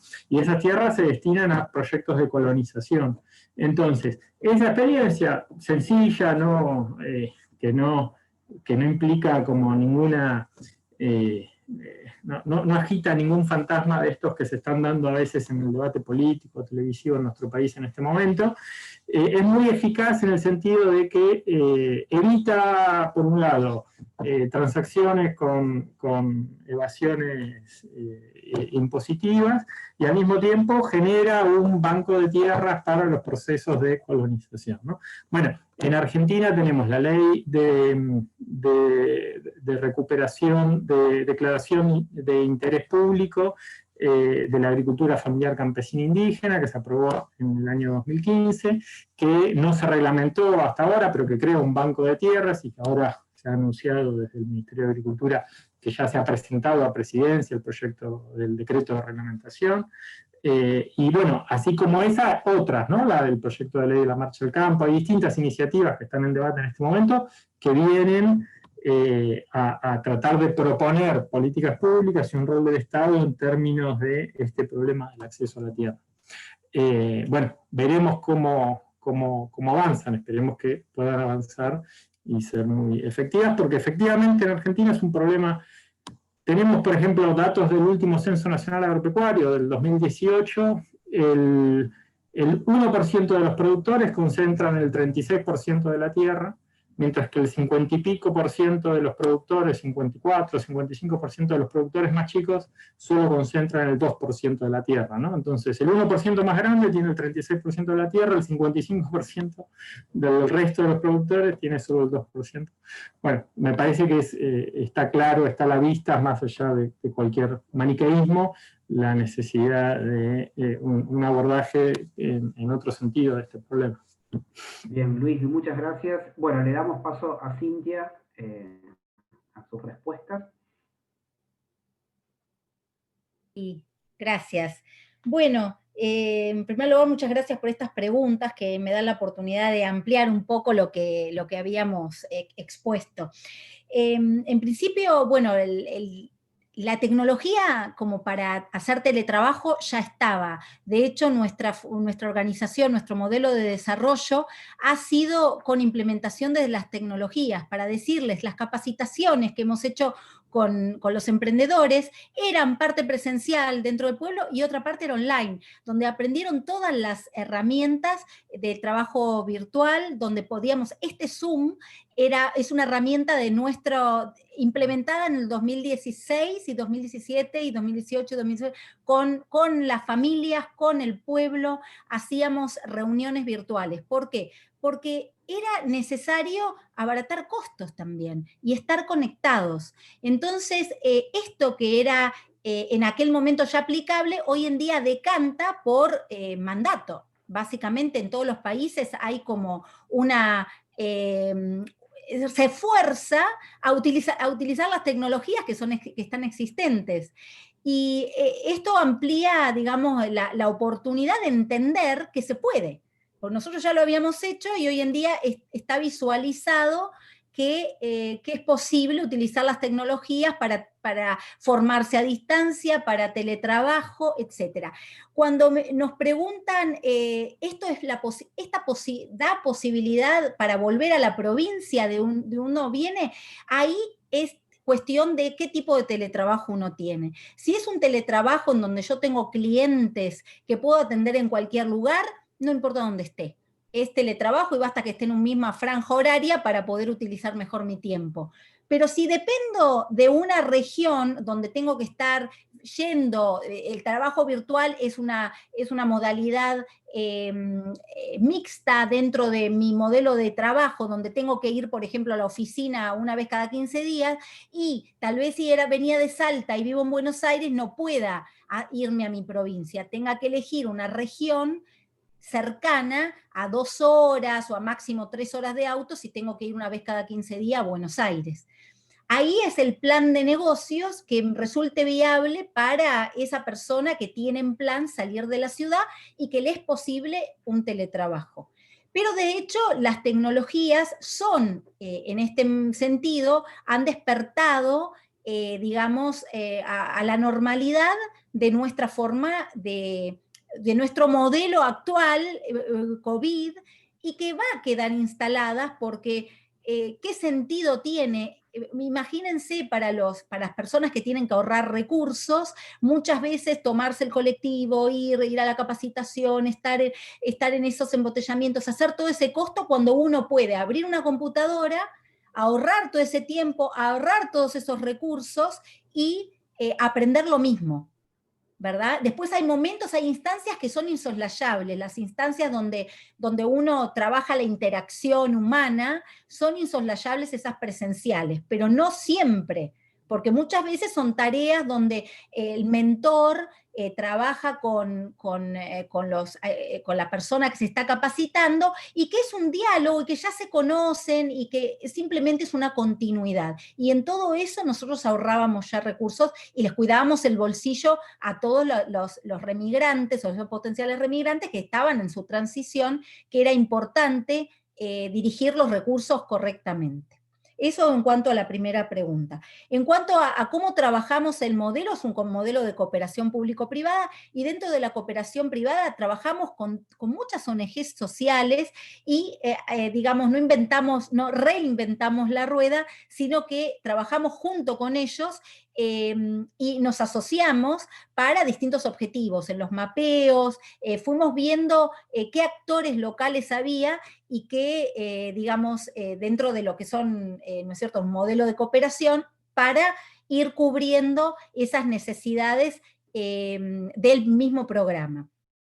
Así que sí, trabajamos, hacemos nuestros mapeos iniciales y después firmamos convenios con distintas organizaciones. Bueno, hoy en día actualmente estamos teniendo reuniones con la OIM, con la Organización Internacional de la Migración, estamos teniendo también con actores locales que ya habíamos trabajado anteriormente, como para ahora ver nuestras capacidades en el momento de la réplica.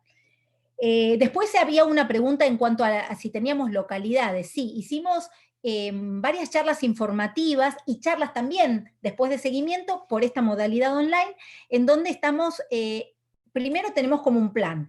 Naturalmente empezamos en la provincia de Santa Fe. Como tenemos muchos lazos ahí tendidos y hay una cercanía a este programa y que tiene mucha repercusión dentro de Santa Fe, nos han referenciado, muchos referentes de Santa Fe conocen esta experiencia, entonces naturalmente nuestro primer aterrizaje del modelo de escala es con la provincia de Santa Fe, después pasamos a la gran necesidad que tenemos en la provincia de Buenos Aires y así sucesivamente es el plan dentro de otras provincias. Hay muchísimas que nos hemos contactado y ya estamos en mínimos inicios, Córdoba, Salta, Mendoza, digamos, hay mucho interés en otras, Entre Ríos, hay lugares, hemos tenido conversaciones también con Tierra del Fuego, con la provincia de Chubut, en todos lados hay un plan, digamos, y un interés por el programa, pero básicamente lo que tenemos que hacer es desplegar el plan paso a paso. Y ese paso a paso empezó fuertemente con la provincia de Santa Fe, con 2 llamados ya, casi 40 poblaciones interesadas, y bueno, tenemos que tener una gestión verdaderamente paralela con el gobierno para identificar los recursos que tiene la provincia para poder darle a este programa la pata de el anclaje público de los fondos con el paquete remigratorio, que son los incentivos básicos, ¿no?, para una población realmente que necesita el apoyo para comprar su vivienda, adquirirla o para instalar su emprendimiento.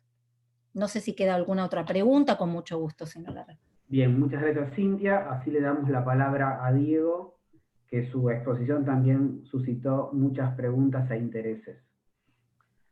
Me da un poquito de pudor hablar de litio habiendo un par de expertos acá en la temática, uno coordinando y otro camuflado entre los oyentes, pero bueno, voy a hacer algunos breves comentarios.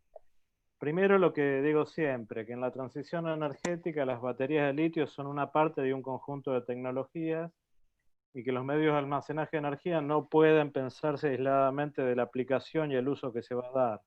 No es lo mismo una necesidad de respuestas de corto plazo para corregir frecuencia en la generación eléctrica que la necesidad de almacenaje por semanas. Para cada una de estas necesidades hay tecnologías específicas. Por ejemplo, en el almacenaje de escala de muchos megavatios y de mucho tiempo, las centrales hidroeléctricas de bombeo, digamos, son la tecnología más adecuada y más barata. Y de hecho, digamos, la eólica, digamos, si uno la hibrida con la hidroeléctrica que tiene Argentina y en abundancia, puede solucionar mucha problemática respecto del almacenaje. Pero sin esquivar las respuestas en relación a la temática del litio, hacer desarrollo tecnológico de baterías del litio con tecnología local, yo diría que la carrera está casi perdida. Si no hay una alianza con un jugador grande es difícil porque uno puede hacer el desarrollo y puede poner una fábrica de baterías, pero esas baterías se las tiene que vender a alguien. Y ese alguien son fabricantes de autos o de colectivos hoy día. Y eso hoy día prácticamente se llama China. Básicamente hay que tener un acuerdo con una empresa china que sea usuaria. No puede pensarse uno separado de otro. Y por otro lado, está, digamos, el nivel de inversión. Que inversiones de este tipo en bienes que no tenemos fabricación, que tenemos que importar todo, estamos hablando del orden de los miles de millones de dólares. Entonces, una jugada en ese sector es algo muy pesado. No obstante esto, se puede trabajar mucho en lo que tiene que ver en los procesos de extracción de litio, en la mejora de eficiencia de los procesos, en desarrollar nuevos procesos o implementar, porque hay desarrollados nuevos procesos que están pendientes de testeo, tanto en Jujuy como en laboratorios que están en Exactas, en la UBA, ¿no?, por nombrar a 2 casos puntuales. Y a su vez, subproductos que tienen que ver con la extracción de litio tienen otros usos. El almacenaje de energía térmica en sales fundidas, no sé si han escuchado alguna vez, pero me imagino que alguna vez deben haber visto una foto de una central solar térmica, esas que tienen una gran torre central y heliostatos alrededor. Bueno, esas centrales almacenan energía no con electricidad, sino con calor. ¿Cómo lo hacen? Con sales fundidas a 600, 700 grados. ¿En qué? Bueno, en termos gigantes, básicamente, en grandes tanques. Cuando se precisa energía, se genera vapor con eso y se genera energía eléctrica. ¿Está muy lejos eso? No, del otro lado de la cordillera están armando una, y hay a lo largo del mundo distintas plantas de este tipo con distintos rangos de almacenaje. Y las sales que se usan ahí, volviendo al litio, son carbonatos que quedan como subproducto de la extracción de litio. Si uno mira, por ejemplo, el proyecto de Bolivia, que es el más completo y el más abarcador de esto, van a ver, digamos, que ellos hablan de recursos evaporíticos, no solo del litio, y hay un conjunto de productos que se han dado a la exportación, entre ellos fertilizantes y demás.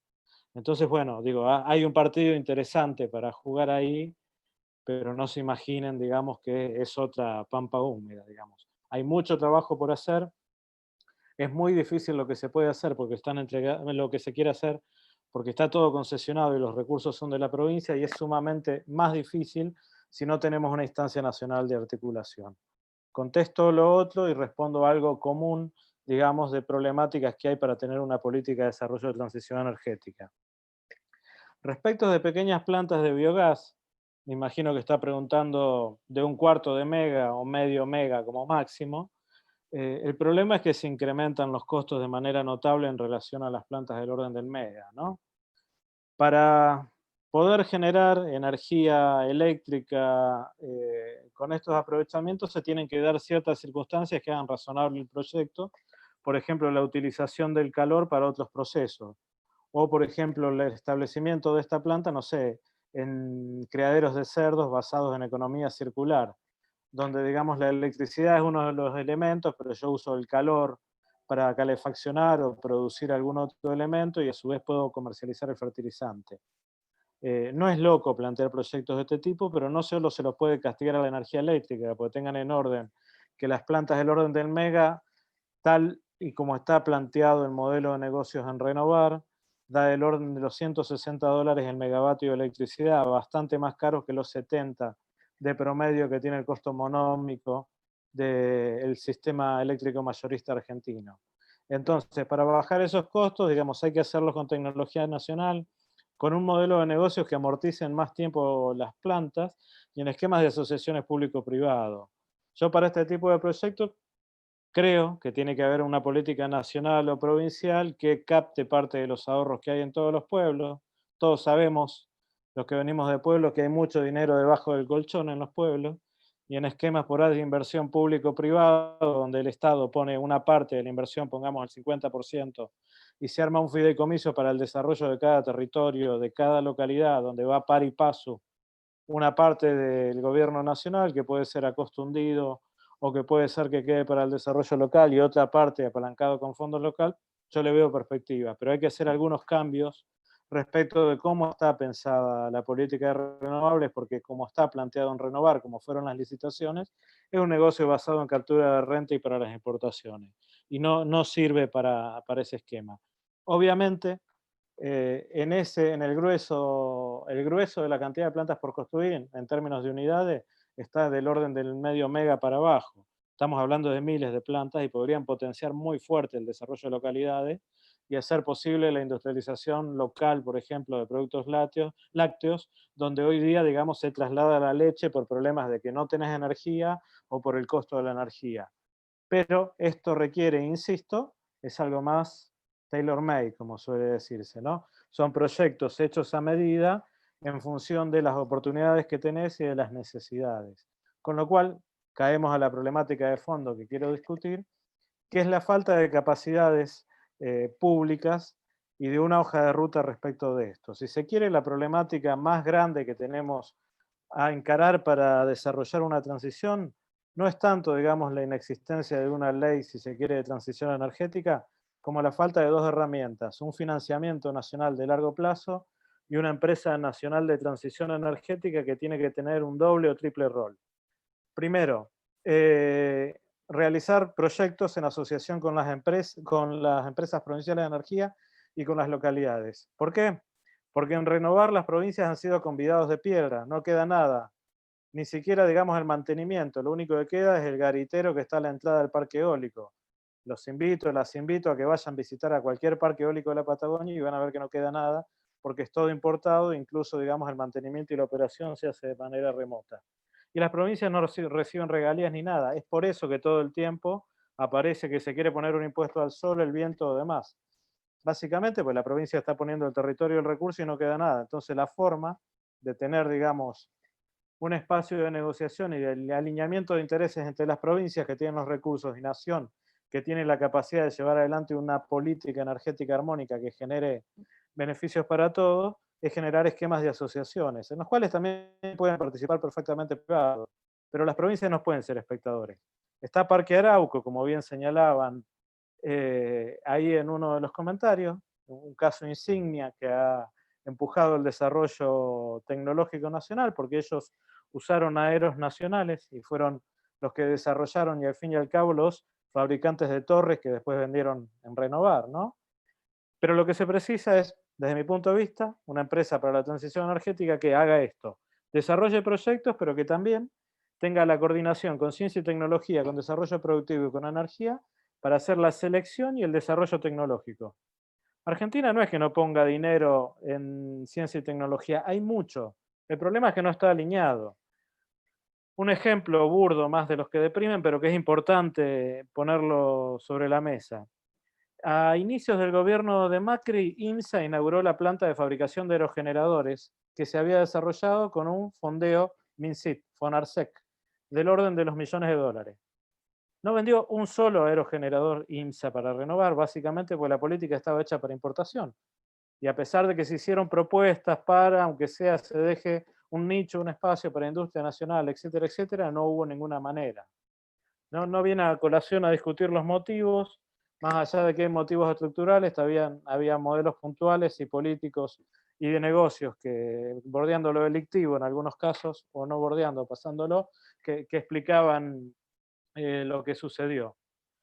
Pero el punto es que no tenemos un actor que articule las políticas y tampoco existe desde lo privado. Justamente, pensar las políticas en términos de incentivo únicamente para los actores que existen nos dejan siempre en la misma situación. Y no es por un problema de vocación de la clase empresaria, más allá de que lo pueda haber o no, porque es sencillo.